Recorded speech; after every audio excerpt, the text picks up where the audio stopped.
Pour la croissance, volonté de renforcer l'union monétaire, le sommet des 27 dirigeants européens se tient depuis cet après-midi, encore demain à Bruxelles. La nuit risque d'être longue. Apolline de Malherbe, vous êtes sur place pour BFM TV. Les discussions se sont ouvertes dans l'après-midi déjà.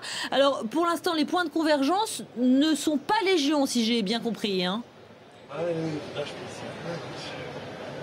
Non, ça prend du temps, ça prend beaucoup de temps et du coup ils sont tous en retard. Ils devaient dîner à 19h et puis finalement non. Finalement il fallait parler de la croissance dont ils n'avaient toujours pas eu le temps de parler. Et puis on nous a annoncé un point presse de François Hollande aux alentours de 20h et puis finalement non parce qu'ils n'avaient pas le temps. Et puis on nous a annoncé un point presse d'Angela Merkel qui devait avoir lieu aux alentours de 21h et puis il vient d'être annulé ce point presse là. Angela Merkel qui ne s'exprimera donc pas avant demain matin. Ils nous disent dans l'entourage qu'évidemment il ne faut pas y voir de mauvais signes, que simplement ça prend du temps parce qu'ils sont très nombreux, qu'ils doivent tous s'exprimer. La réalité c'est aussi qu'ils ont du mal à accorder leur violon et notamment la France et l'Allemagne qui sont d'accord sur l'objectif mais qui ont du mal à se mettre d'accord sur le chemin et sur les priorités. François Hollande il veut commencer par la croissance et envisager dans un second temps éventuellement d'aller vers plus d'intégration, vers plus de fédéralisme et pour Angela Merkel eh bien c'est strictement l'inverse. Elle voudrait d'abord les réformes structurelles, d'abord plus de fédéralisme et ensuite éventuellement discuter davantage